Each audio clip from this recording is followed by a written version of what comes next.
Jesús Callejo, una semana más, bienvenido de nuevo a Ser Historia. ¿Qué tal, mi querido Nacho? Pues aquí estamos, una semana más, llorando casi casi como Magdalenas. ¿O no? Vamos a reír Pues mejor. sí, yo no sé de dónde viene el nombre de este bollito tan rico que en España llamamos Magdalena, Sí. relacionado, ¿no? A lo mejor con esta mujer a la que vamos a dedicar el cronovisor. Yo no sé si tendrá alguna relación, imagino que sí, pero bueno, no lo sé. Me imagino, pero no lo sé, tampoco no lo he indagado. Igual que llorar como una Magdalena. Al final siempre tiene relación con personajes históricos y en este caso también legendario, porque se unen aquí los dos factores en este personaje bíblico, más bien del Nuevo Testamento, y cada mucho que hablar y lo que seguirá dando que hablar.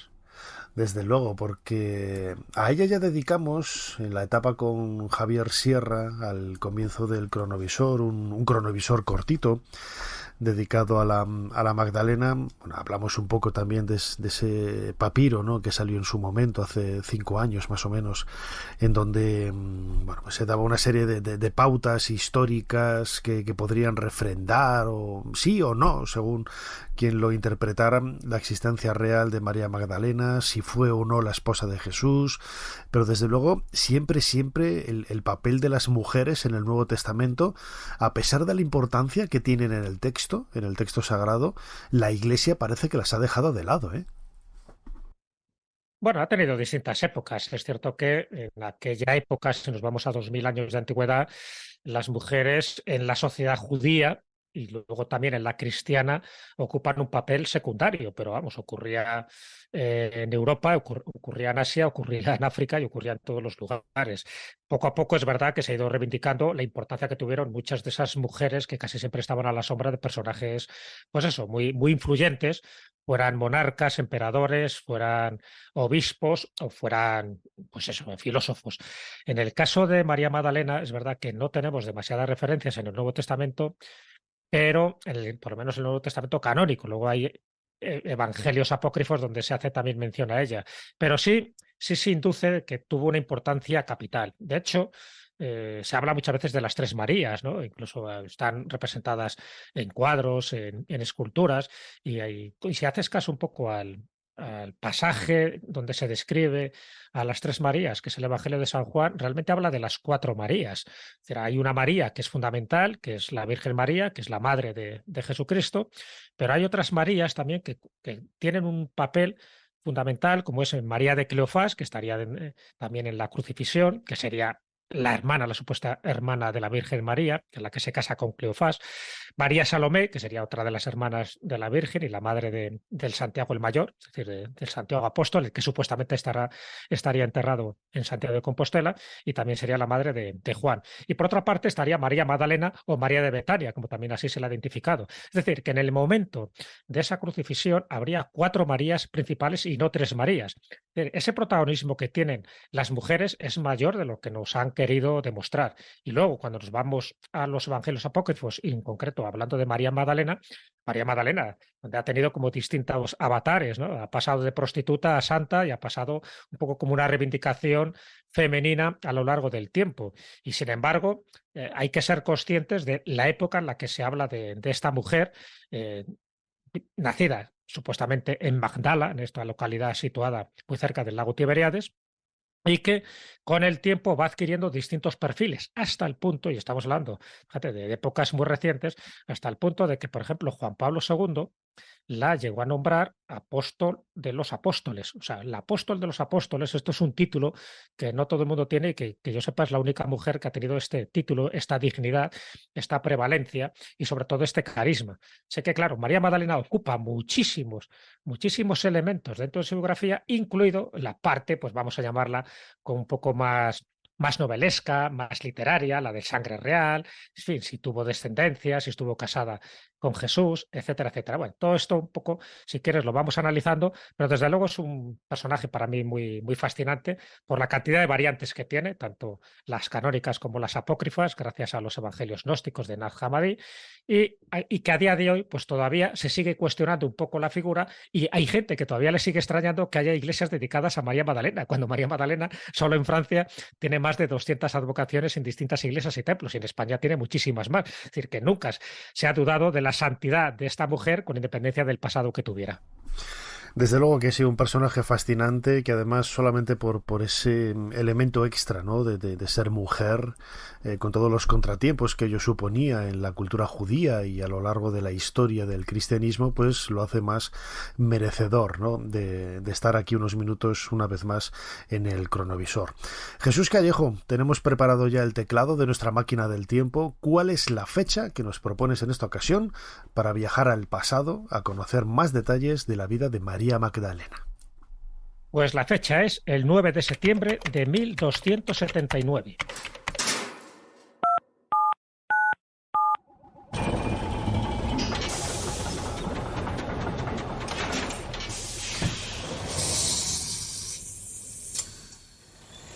Adelante, pasen. Jesús Callejo les está esperando junto al cronovisor. Jesús, siempre me traes a eventos, a momentos sensacionales. Acaban de mover una lápida, han abierto una tumba. ¿Dónde estamos? Bueno, pues estamos en un momento clave dentro de la biografía posterior de María Magdalena, porque es cuando se descubren sus restos. Claro, si esta mujer ya tenía fama de santa, pues lo lógico es que se descubra dónde está enterrada para venerar sus reliquias. En este caso estamos en Saint-Maximin-les-Saints-Baumes, en esta localidad francesa, en la Provenza, y bueno, había rumores desde hace tiempo que debía estar enterrada ahí, ¿no? Que fueron llevados por sus discípulos en su momento, que luego cuando la invasión sarracena pues se ocultan los restos para que no fueran profanados. Pasó en Francia lo mismo que también pasó en España, ¿no? Con muchas reliquias, y desde ese momento pues había perdido un poco el rastro. Bueno, pues aquí aparece uno de los personajes claves dentro de esta historia, que es Carlos de Anjou, el futuro rey de Nápoles, y él durante unos días ha tenido unos sueños premonitorios, porque él estaba un poco obsesionado por dónde podían estar los restos de María Magdalena. Y esos sueños premonitorios le indicaban ese lugar en concreto, en esta capilla que ya estaba en esta localidad francesa, pero con paradero desconocido. Bueno, pues manda a excavar bajo esta pequeña capilla, y efectivamente, excavando, aparece el sarcófago y aparecen los restos de la santa, donde habrían sido escondidos por unos monjes para protegerlos de la invasión de los sarracenos siglos atrás. Y lo más interesante es que junto con los huesos aparecen textos, claro, porque eso sirve un poco para ubicar, ¿no? Hay un papiro con una inscripción muy llamativa porque te está diciendo el año en el que supuestamente fueron enterrados estos restos. El año era el año del Señor, como dice el papiro, del 710. Y lo que hace es que Eudes, el rey de los francos, pues durante esos momentos convulsos decide enterrar estos huesos. Y además hay una tabla de madera donde se está diciendo que, en latín, que aquí yacen los restos de la bendita María Magdalena. Bueno, todo esto evidentemente indican que son los restos indudables, ¿no?, de esta mujer que participó activamente en la vida de Jesucristo y en el apostolado también suyo. Claro, aquí lo interesante y lo contradictorio, ya sabes que también la polémica, es que ya se venían venerando unos restos de María Magdalena en la abadía de Vézelay, una abadía francesa, benedictina, cluniacense, donde siglos atrás, estamos hablando desde el año 1030, ya se estaban venerando unos restos, y que, según la biografía que en su momento escribió Santiago de la Vorágine, pues decía que ahí estaban los restos. Así que uno de los dos tendrían que ser falsos. Claro, la pregunta que seguramente muchos de nuestros oyentes, seguidores del cronovisor, de esta máquina del tiempo, Jesús Callejo, crononauta, seguro que se están preguntando: ¿y qué hace en Francia? ¿Por qué está en Francia María Magdalena si tradicionalmente, vitalmente ella nació en Magdala? Luego conoceremos algunos detalles de esta ciudad y de las excavaciones arqueológicas en este lugar supuestamente, ¿no?, identificado con Magdala, al lado del lago Tiberíades. Pero ¿qué hacía en Francia María Magdalena?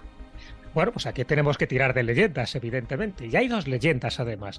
En fin, una vez que se produce la ascensión de Jesús a los cielos, pues bueno, ya sabes que los discípulos, los apóstoles, quedan un poco consternados. Hay una persecución directamente hacia ellos y, bueno, ya sabemos un poco cómo termina la historia en la mayoría de ellos, que acaban martirizados. En el caso de María Magdalena también estaba señalada, ¿no? Estaba señalada como una de las discípulas preferidas. Y entonces hay que buscar esas tradiciones. Hay dos. Las dos básicas, una es una tradición ortodoxa, una tradición que mantiene la Iglesia griega, y dice que María Magdalena se retira a Éfeso junto con la Virgen María y junto con el apóstol San Juan. De hecho, en Éfeso hay una casa de la Virgen, en fin, que se descubrió además gracias a unas revelaciones de Ana Catalina Emmerich, también muy curioso, ¿no? Todo el procedimiento arqueológico y pseudocientífico, pero bueno, el hecho es que excavan y encuentran la casa de la Virgen María, donde supuestamente pasó los últimos años allí. Ya sabes que hay otra tradición que dicen que la Virgen María murió en Jerusalén. Bueno, pues los que mantienen que murió en Éfeso fue acompañada del apóstol San Juan y fue acompañada María Magdalena. Allí se tira María Magdalena el resto de su vida, hasta que muere, se la entierra en Éfeso, en la actual Turquía, y en el año 886 sus reliquias fueron trasladadas a Constantinopla, donde se conservaría pues prácticamente hasta la actualidad, porque dicen que allí también tendrían parte de estas reliquias, ¿no? Esto es un poco lo que comenta Gregorio de Tours en una de sus obras. Vale, esa es la teoría, por decirlo así, menos aceptada. La otra, como ves aquí no aparece Francia por ninguna parte, la otra, en fin, la más divulgada y sobre todo un poco la más atractiva en cuanto a novela, ¿no? Y la más transgresora también, ¿no? Desde el punto de vista claro, literario y sí, desde el punto de vista del gran público, ¿no? Exactamente, y la que más juego ha dado a estos niveles, ¿no? Tanto en películas como en relatos. Bueno, lo que dice es que María Magdalena, en este caso ya identificada como María de Betania, la acompaña, bueno, hacen un viaje, claro, un viaje de huida prácticamente, de exilio. ¿A dónde? Pues directamente a la zona que ellos consideraban que era más pacífica, o por lo menos donde menos podían ser perseguidas, que era la Galia de aquella época. ¿Con qué iba María Magdalena? Pues sería con su hermano Lázaro, pues sería esta María Magdalena, que es María de Betania, sería la hermana de Lázaro, el que resucitó. Iría con Massimino, que era uno de los 72 discípulos. Iría también pues acompañado de unos personajes, en fin, bastante llamativos por lo que ocurre luego posteriormente, porque hay algunos que luego es el que la entierra. Por ejemplo, iría Sidonio, iría las sirvientas Marcela y Sara. Esta sirvienta Sara, el nombre también tiene mucha importancia, porque luego dicen que sería el nombre de una supuesta hija que tuvo María Magdalena. Es decir, que en este viaje, además, ojo, en una barca, aquí viene también un poco la parte milagrosa, le pasa un poco como también a Santiago Apóstol, en una barca que no tiene timón, que no tiene remos, en fin, que milagrosamente la barca pues acaba, ¿no?, en las costas, en estas costas de Francia, en concreto pues cerca de Aix-en-Provence. Bueno, pues a partir de ahí es donde se produce un poco todo ese viraje. Bueno, por cierto, donde fue parando María Magdalena junto con el resto de la gente que la acompañó son lugares de culto, ¿no? Cuando ella desembarca en la costa de Camarga, en Saint-Marie-de-la-Mer, allí hay un altar, hay todo un culto dedicado a María Magdalena. Pero luego, como bien sabemos, al final ella acaba con los restos en Saint-Simin de Saint-Bon, que es donde hemos ido con el cronovisor. Entonces, a partir de ese momento, todos estos lugares, todas estas ubicaciones en Francia, en la costa francesa, en la Provenza, se convierten como en una ruta de la Magdalena que en distintos periodos y con distintos fieles han ido creando sus capillas hasta, en fin, al lugar importante que sería el que te acabo de comentar, ¿no?, que sería el lugar donde supuestamente está enterrada María Magdalena y sería, por decir así, el epicentro religioso de todo su culto. María Magdalena, como dices, recibe el nombre de esa ciudad a orillas del lago Tiberíades. Yo estuve hace unos años allí, he estado en varias ocasiones en Israel, ¿no? Pero en una de ellas tuve la oportunidad de visitar lo que hoy se entiende como Magdala, ¿no? Esa arqueología bíblica tan peligrosa de identificar, o mejor dicho, de buscar, ¿no?, emplazamientos con ese trasfondo sagrado. Es cierto que pues no hay una sola evidencia escrita que nos diga que este lugar es Magdala, lo que ha hecho recibir muchas críticas, ¿no?, aparte de ese trasfondo religioso que hay detrás, ¿no?, y que parece que están empujando continuamente la excavación en este lugar. Pero bueno, yo tuve la oportunidad de hablar con el padre José Félix Ortega, un sacerdote español que está trabajando allí en Magdala. Vamos a recuperar de nuestro archivo, porque esa entrevista ya la pusimos hace varias temporadas en ser historia, y esto es lo que nos comentaba sobre la identificación, la búsqueda, el hallazgo, la excavación, el trabajo de este lugar en donde podría haber nacido, ¿no?, María Magdalena, y otros grandes personajes del mundo antiguo como Flavio Josefo, por ejemplo, también era de esta localidad, que luego dio a pues una de las referencias escritas más conocidas de la biografía de Jesús. Vamos a escucharlo. Estamos desde el año 2004 estamos en Jerusalén, porque el Vaticano nos encargó llevar la administración de un centro que se llama Notre Dame de Jerusalén para los peregrinos.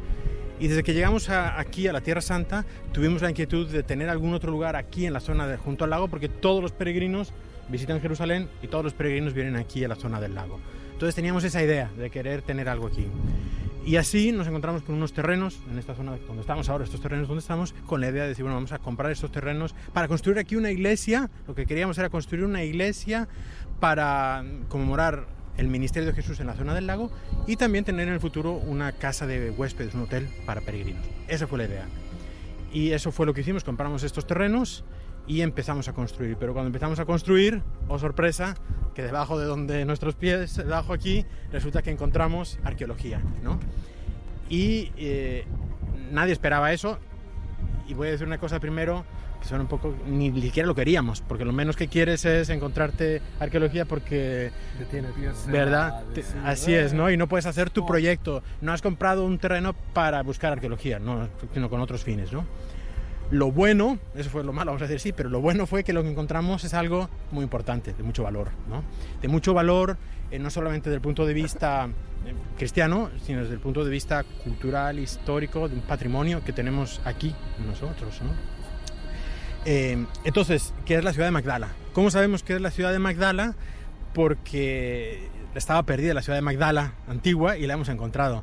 El historiador Flavio Josefo, ¿verdad?, que es historiador judío para los romanos, conocido, muy conocido, habla de la ciudad de Magdala y dice que estaba en esta zona, pero otras excavaciones arqueológicas que se habían hecho no habían encontrado. Hay una zona aquí a nuestra derecha, más o menos donde ves, hay como una torre, allí que los franciscanos son propietarios ellos y habían excavado, pero no habían encontrado nada importante, nada de valor, y por lo tanto pues nadie sabía dónde estaba Magdala. La ciudad actual de Magdala, Migdal, que está ahí a nuestras espaldas, ¿verdad?, sigue teniendo el nombre, pero nunca se sabía, hasta que encontramos aquí esta ciudad de Magdala, que es importante no solo para nosotros como cristianos, desde el punto de vista que es la ciudad de María Magdalena, pero es una ciudad muy importante también dentro de la historia del pueblo judío. Y por eso nosotros este proyecto lo hemos llamado como que es un cruce, ¿verdad?, Crossroads, un cruce entre el pueblo judío y nosotros el pueblo cristiano, ¿no? Tenemos que recordar, ¿verdad?, que Jesús era judío y entonces pues el cruce primero está ahí, ¿verdad?, pero sigue siendo para nosotros eso, ¿no?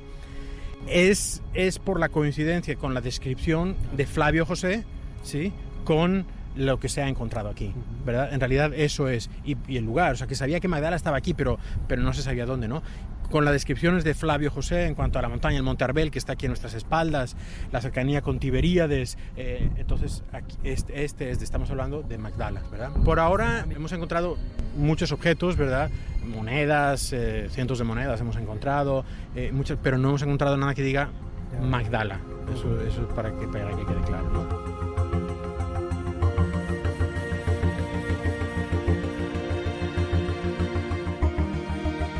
Como decía, toda la arqueología bíblica es un término del siglo XIX que ya prácticamente hoy nadie utiliza, pero que tiene muchos peligros, ¿no? Porque intentar buscar referentes históricos a toda costa, ¿no?, en relación a los escenarios, los lugares donde tradicionalmente se ha desarrollado, ¿no?, la vida de los protagonistas del Nuevo Testamento, en este caso, bueno, pues no deja de tener sus peligros.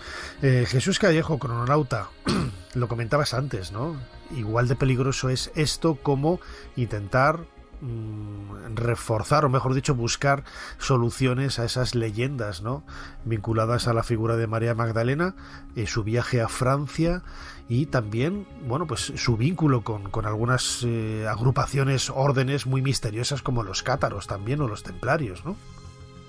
Sí, sin ninguna duda, claro. En el momento que ubicamos ya a María Magdalena en esta zona de la Provenza, en fin, muy cerca de Marsella, Pues claro, es una zona de cátaros. En la Edad Media ya sabemos que la primera cruzada que existe, la cruzada albigense de cristianos contra cristianos, pues se produce en esa misma zona. Por supuesto, el culto a María Magdalena ya estaba extendido y qué duda cabe que se le relaciona también a María Magdalena con el tesoro cátaro. Posteriormente, si nos vamos a toda la historia de Berenguer Saunier, acuérdate de Res Le Chateau, es curioso que dedique una iglesia a María Magdalena. Entonces dicen que ahí estaría enterrado ese supuesto tesoro cátaro, también relacionado con los templarios, etcétera, etcétera, etcétera. Y luego también con una organización secreta que era el Priorato de Sion, en el que se hizo eco sobre todo Dan Brown, ¿no?, en el Código da Vinci, pero luego se demostró que el Priorato de Sion no existió, que no había grandes maestres como Leonardo da Vinci y que por supuesto no estaban preservando el secreto de los secretos, que era el linaje sagrado, que sería la sangre real,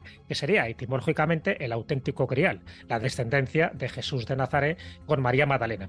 En fin, toda esta paranoia, desde mi punto de vista, porque no tiene ninguna credibilidad, no tiene ninguna base real, no tiene ninguna base histórica, pero sí ha servido para que muchas novelas, muchos libros de ensayo, como El Enigma Sagrado, pues se hicieran eco de todo esto. Claro, estamos hablando de una zona pues muy atractiva, muy conflictiva, como era esta zona de los cátaros, de la Provenza y de Marsella, y sobre todo por relacionado con cuevas, como la cueva de Saint-Bon, donde supuestamente fue enterrada originalmente María Magdalena, y de ahí surge un poco ese culto. Pero claro, a la vez que surge el culto, surgen pues muchísimas historias tergiversadas, inventadas, exageradas, y una de ellas, por supuesto la más atractiva, porque son varios libros los que se hicieron eco de esta circunstancia, fue ni más ni menos que la descendencia que pudo haber tenido María Magdalena. Y esa descendencia además tiene nombre, que sería Sara, la hija Sara, hasta el punto, agárrate Nacho, de que... Me agarro, aquí estoy bien agarrado a la silla.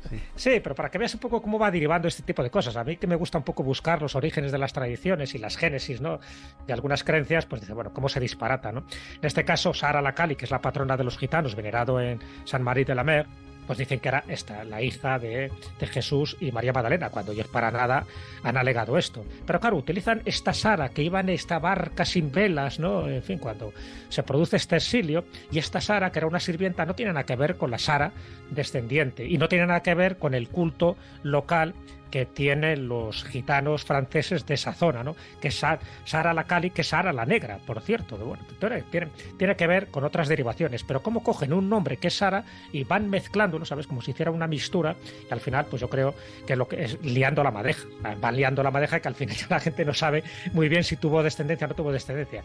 Para mí no, vamos, yo lo que he leído, en fin, y algo me he empapado de toda esta historia, todas las obras que hacen mención a esta supuesta descendencia, estoy hablando del Enigma Sagrado, estoy hablando de la Revelación de los Templarios, estoy hablando de la obra de Peter Berlin, por ejemplo, la de Los Hijos del Grial, estoy hablando de Dan Brown, o estoy hablando incluso de la obra de Margaret Starby, que se titula María Magdalena, la esposa de Jesús. Pues desde mi punto de vista, ninguno tiene ninguna base real.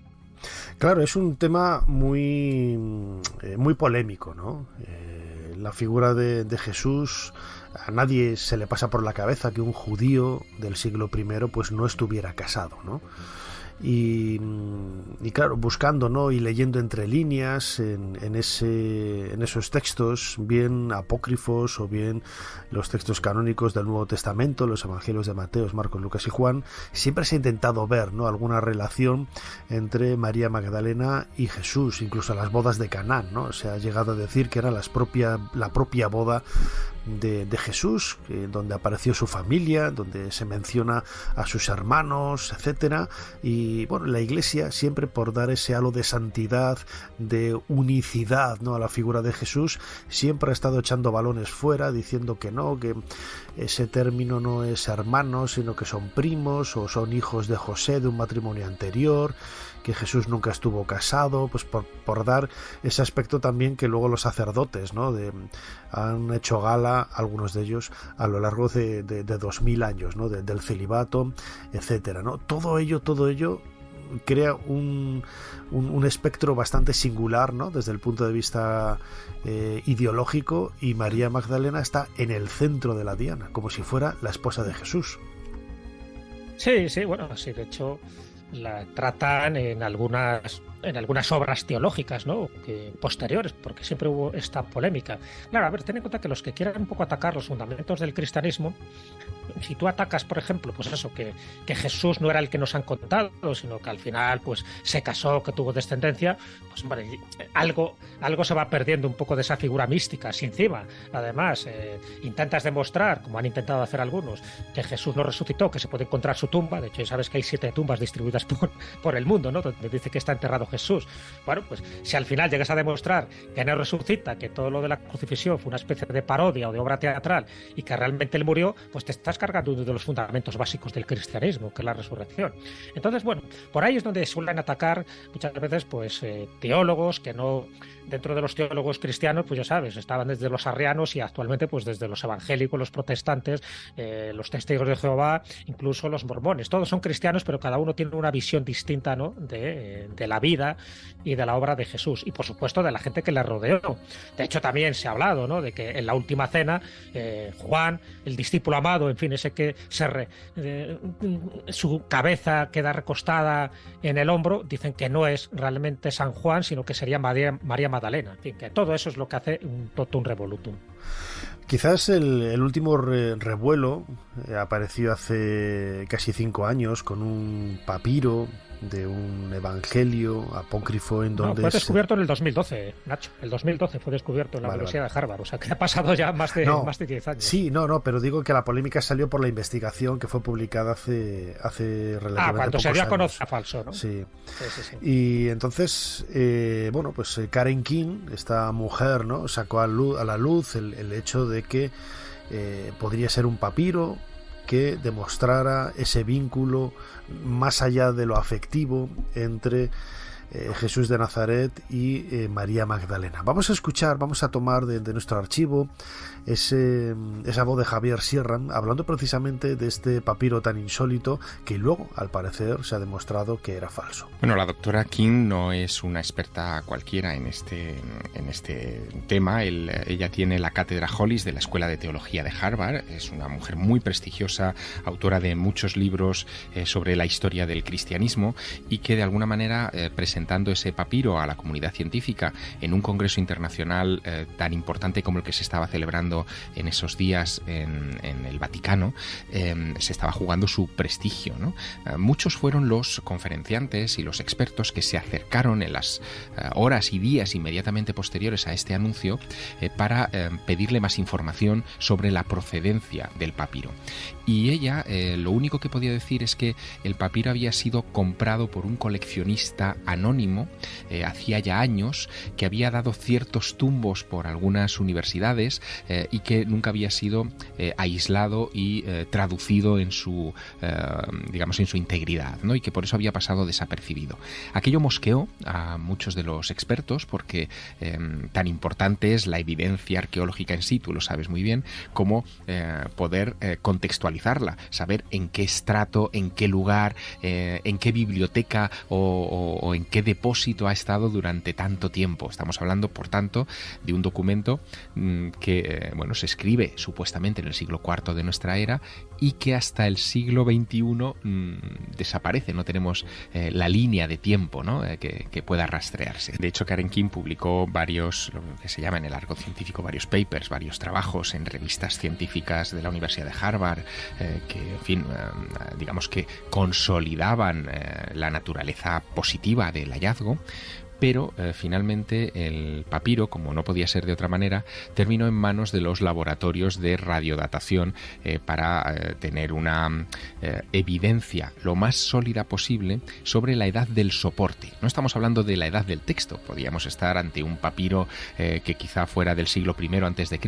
y que fuese escrito en el siglo III o siglo IV de nuestra era, pero al menos nos daría una visión, una certificación de la autenticidad del soporte. Bueno, se hicieron esos análisis de radiocarbono, de carbono 14, surgieron primero unos datos un tanto confusos sobre su naturaleza, que los situaban más o menos en la época que decía la doctora King, pero nuevos análisis hechos con un microscopio Raman mucho más preciso pudieron ya fecharlo y la fecha daba siglo VII-VIII de nuestra era. Es decir, nos estábamos yendo mucho más adelante en el tiempo. Pero es que además surgió la sospecha de que la inscripción, el texto que estaba ahí escrito, hubiese sido hecho en tiempos recientes, hubiese sido fruto de una falsificación contemporánea.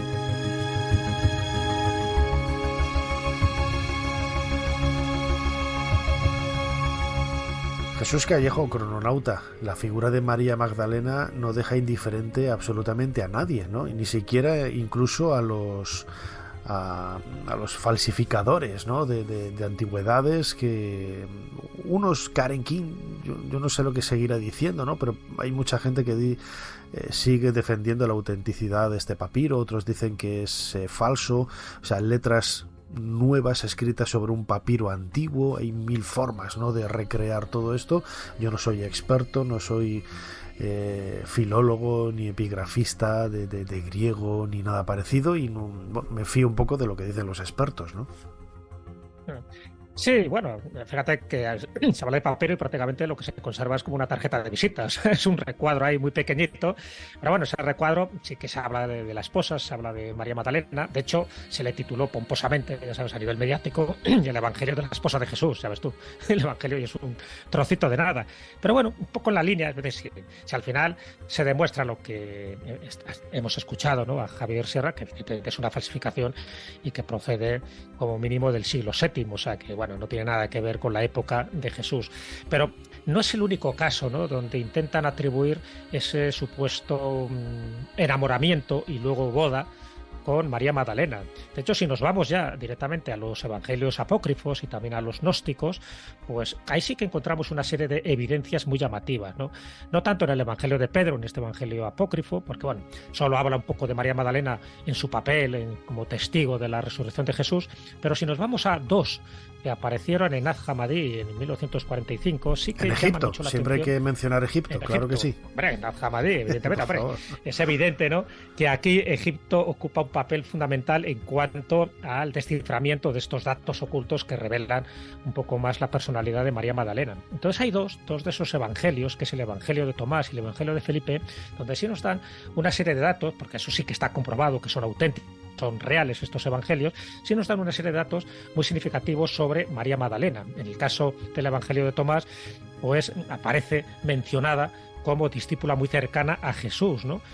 Mucho más cercana algunas veces que el resto de los apóstoles, lo cual eso creaba, como te puedes imaginar, también disensiones, creaban envidias, creaban rivalidades, sobre todo con Pedro, ¿no? Pedro era un poco como el cabeza más visible de todos estos discípulos y no le gustaba que Jesús tuviera esta relación tan cercana. Pero es que si nos vamos al evangelio de Felipe, a este otro evangelio gnóstico, ya se la considera como compañera y de hecho se dice que caminaban continuamente con el Señor, hacen referencia a Jesús, tanto su madre María como la hermana y María Magdalena. Cuando habla de la hermana, unos dicen que era la hermana de María, otros dicen que podía ser una hermana de Jesús y otros hablan de que no tiene nada que ver con eso, lo que tú decías, que hermana hay que atribuirlo a una especie de primo de prima.